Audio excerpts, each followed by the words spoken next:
Soft light sluiced through cloud gaps and settled over Komyo Inn, a small sub-temple tucked behind the better-known Tofuku-ji complex. On most spring mornings, the garden was quiet except for sparrows, and the brooms whisper as resident gardener Ishihara swept the stepping stones free of overnight petals. This morning, however, the broom stood idle beside the tea pavilion. Ishihara crouched near a tanglesome mound of moss, one hand thoughtfully stroking the grey stubble on his chin, the other sketching invisible symbols against the air.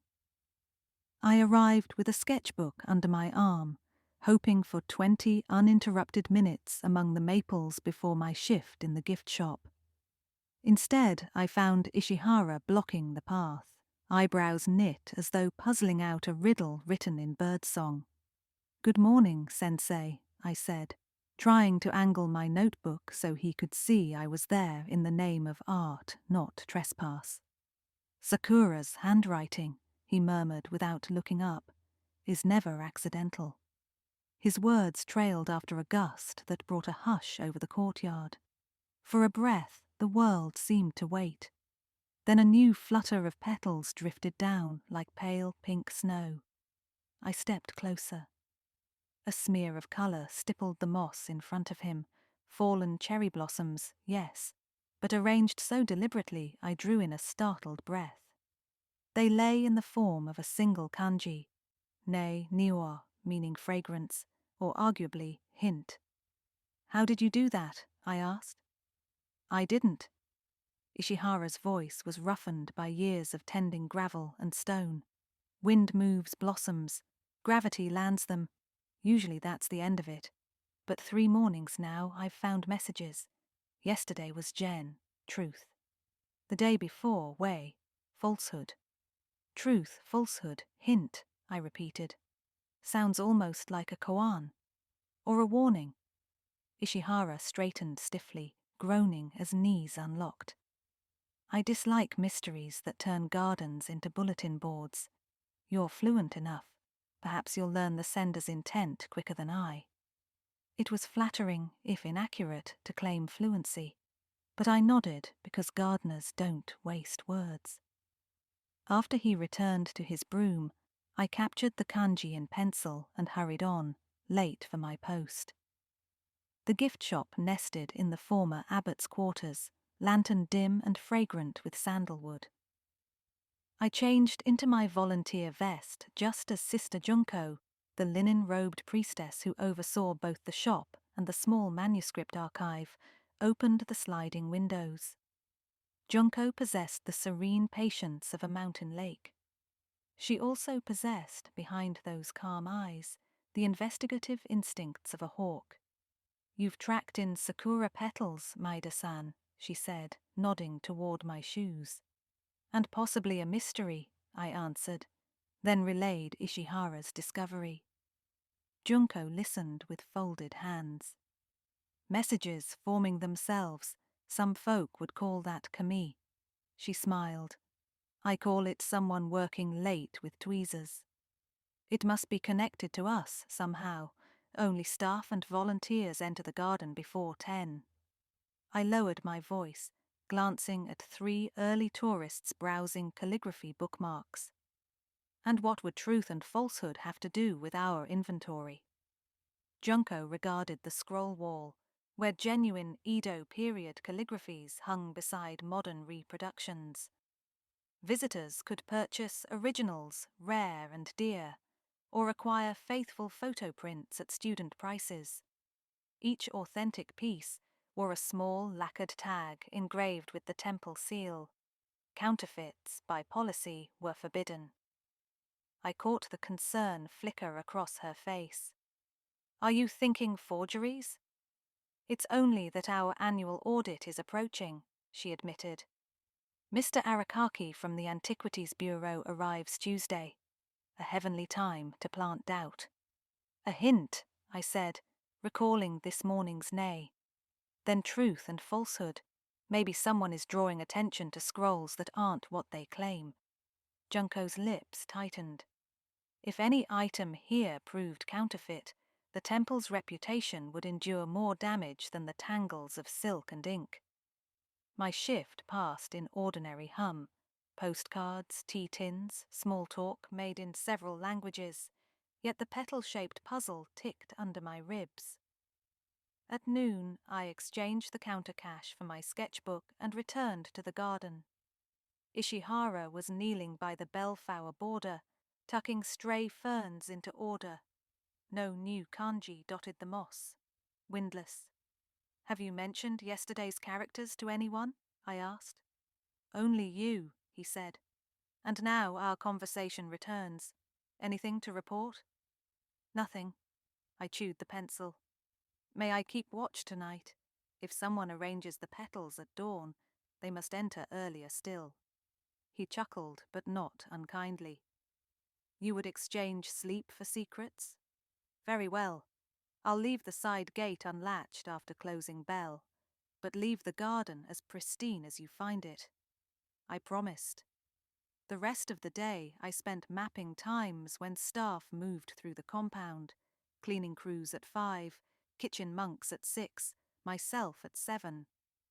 That left a window. If mischief took place, perhaps it happened in the hush between the final sutra recitation and sunrise, when even the crows dozed. Night crept in on a hush of temple bells. At 3:30, I slipped across the courtyard, lantern tucked low. The moon was a fine silver coin above the cherry tree. Shedding shoes, I stepped onto the tatami veranda that skirted the garden. Moss glimmered black-green below.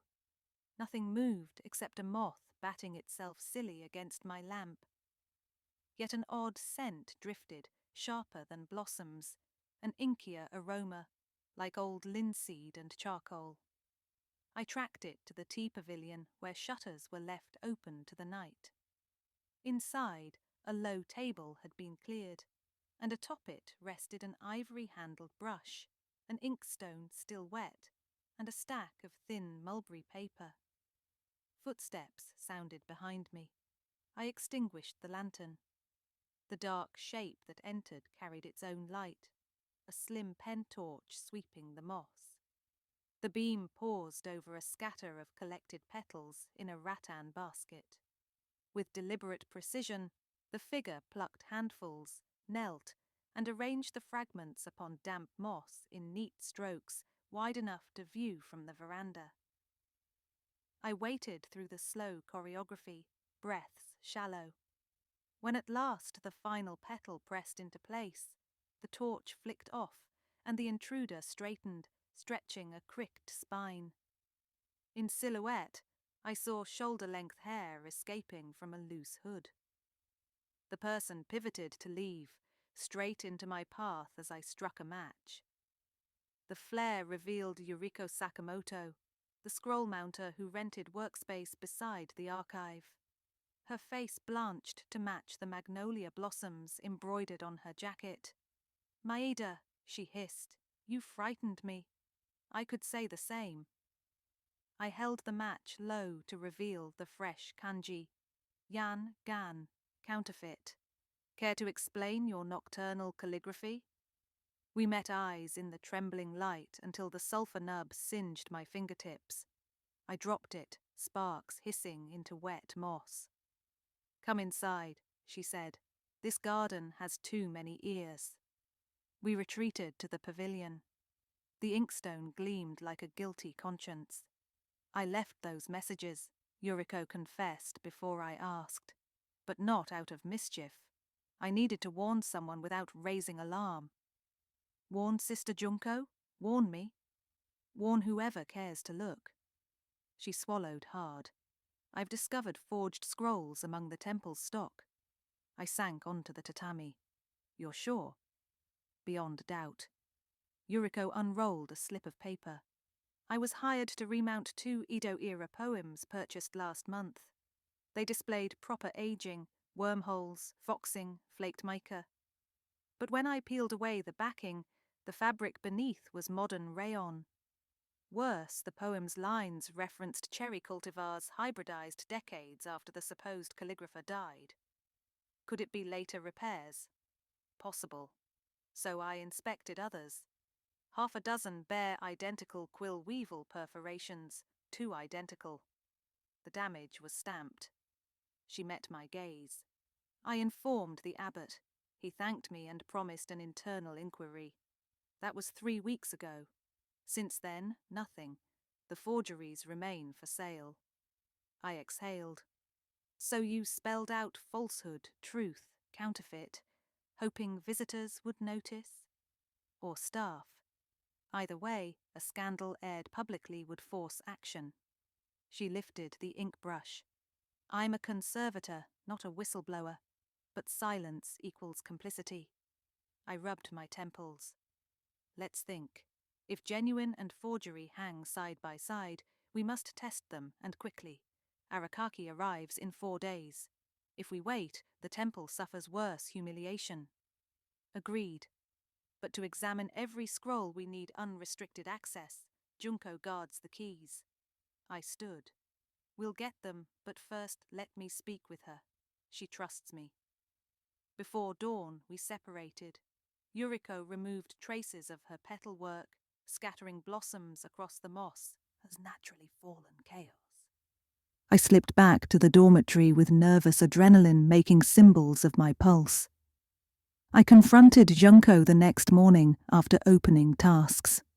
Concern etched across her face as I recounted the nocturnal adventure. I believed our stock vetted, she whispered, but if Yuriko's claims hold, come. She led me to the archive's rear, where a cedar cabinet held deeds, expert certificates, and, most crucial, 2 small ultraviolet torches. Under black light, 19th century plant fibers fluoresce dully, while modern bleached pulp glows bright as lightning. Tonight, after closing, Junko said, we'll test the entire wall. But the abbot will be invited after evidence is secured, quietly. The hours crawled, yet evening arrived. We locked the shop, shuttered windows, and switched off overheads. Blue light hummed from the torches. Immediately, 3 hanging scrolls blazed like eerie constellations, modern paper bright beneath silk covers. I felt my chest tighten. We sampled others. In less than 30 minutes, we flagged 11 suspicious pieces, 20% of the collection, all acquired within the last 2 years. Each bore the official temple seal on its lacquer tag, applied by Junko herself under direction of the abbot or his purchasing liaison, one Mr. Hideo Kambayashi. Junko's knuckles whitened around her clipboard. I trusted Hideo when he said the dealer came well recommended. He's away in Tokyo this week, I said. Good timing for misdeeds. We'll seal the scroll storeroom until the abbot orders a forensic appraisal. She affixed paper strips across the sliding doors and impressed them with her personal chop. At that, we parted. I slept poorly, stomach roiled with guilt for suspecting colleagues. At breakfast, word circulated that Abbot Komatsu had travelled unexpectedly to Uji for a tea ceremony, leaving the temple in Vice Abbot Seidai's hands. The scroll scandal would thus wait, unless we moved faster.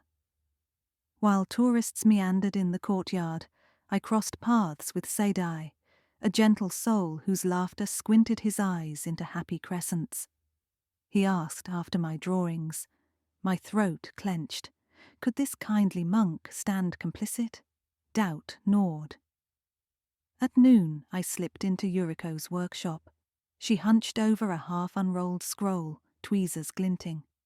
I heard the abbot's away, she murmured. Has Junko told anyone yet? Not while uncertainty remains, I said. But we need proof linking the fakes to their source. The tags. Who carved the lacquer tags?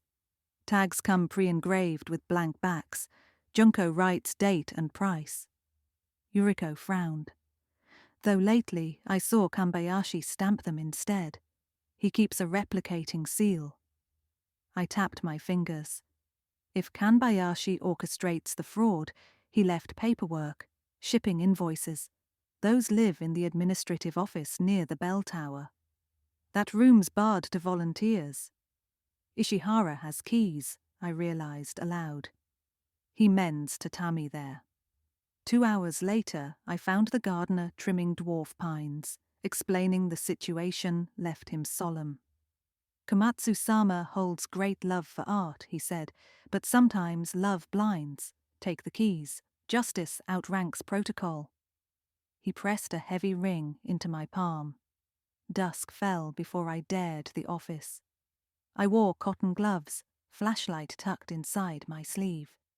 Filing cabinets lined the walls like dour monks. A quick rummage produced a folder marked Acquisition Treasures, 4th Quotier. Inside, receipts from a company called Yusho Fine Arts. I recognized none of the signatures. Worse, many scroll accession numbers matched our flagged pieces. Then, between stapled sheets, I found a letter. Komatsu-sensei enclosed the latest batch per your request. Delighted they have found appreciative custodians.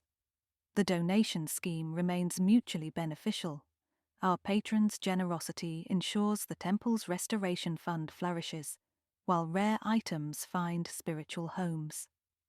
Respectfully, H. Kanbayashi Donation Scheme? Restoration Fund? Were the scrolls purchased or donated?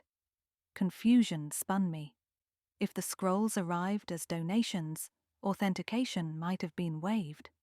Profit flowed via fundraising events where donors purchased naming rights to garden lanterns, not via the shop. That explained how forgeries rose through the back door. I snapped photos. A creak froze me. Light spilled from the hall. Kanbayashi strode in, phone to ear. I ducked under the desk. Yes, Abbot, he was saying. Everything prepared for Mr. Arakaki. The inventory shows no irregularities. Safe journey home. He ended the call, dropped into the swivel chair inches above me, and booted the computer. My knees crimped. I planned quiet retreat until his next words to himself. After appraisal passes, we'll circulate the last batch. By then, Yuriko Sakamoto will have signed authenticity statements, whether she likes it or not. My pulse thudded. Gathering courage, I crawled from hiding, rose behind him, and said, "Coercion won't look favourable in a magistrate's report." Kanbayashi jolted so hard his glasses flew. He spun. Recognition flashed, then anger. "You," he spat, "a part-time clerk. Don't meddle. I have evidence you supplied fraudulent scrolls, laundered as donations. I also recorded you threatening a conservator." I raised my phone. No recording, alas, but bluffing required bravado. He lunged for me. I dodged, heart ricocheting. We collided with a metal cabinet that clanged like a gong.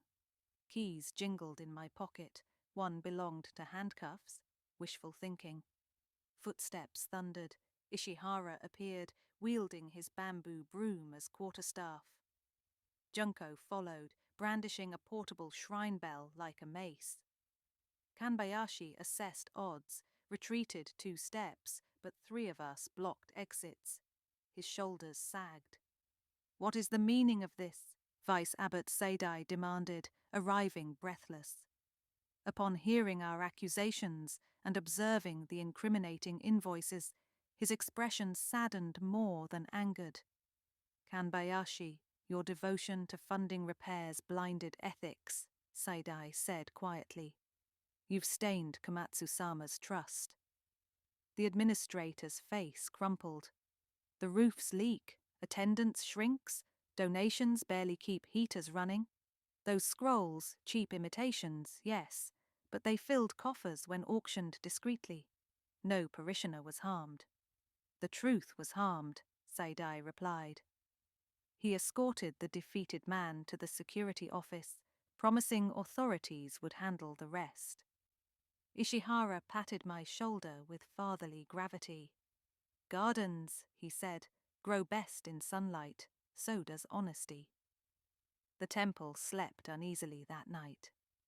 The next morning, Sister Junko arranged a small folding table near the gift shop entrance. Upon it rested an arrangement of cherry branches in glazed stone. Petals lay scattered, a purposeful echo. Beside them, a sign. In light of recent discoveries, select scrolls have been removed for verification. Thank you for your patience as we pursue truth, Jen. Visitors paused, whispered. None complained. Some even bowed. When Abbot Komatsu returned, he convened with officials from the Antiquities Bureau. The investigation proved swift. Confiscated scrolls were indeed modern fabrications. Yet because the temple self-reported and cooperated, sanctions were lenient. Weeks later, I wandered the garden with sketchbook again. The cherry tree now wore summer leaves, but stray petals still nested in the moss like faded punctuation. Ishihara raked paths, humming. Yuriko approached, carrying a fresh, unquestionably genuine scroll donated by the family of a retired calligrapher. They wish it displayed near the tea pavilion, she said. Transparent provenance, they said. Best kind, I smiled. And the Restoration Fund. A crowdfunding page replaced Kanbayashi's schemes. Tourists donate small amounts to view live streams of the garden. Honest money, humble but steady. We reached the pavilion. Yuriko paused, gaze sweeping the moss. No kanji today. She chuckled. Now the garden can rest from secret messages. Let's hope so, I agreed. Yet part of me would miss the floral riddles. As Yuriko climbed the veranda steps, sunlight slanted through maple branches, stirring a breeze. 3 leftover petals lifted, twirled, and alighted beside my shoe in the faint outline of the character Peace. I wasn't entirely sure whether wind or something gentler arranged it, but I smiled and left it undisturbed, trusting the garden to speak when needed, and to settle into quiet when justice finally took root.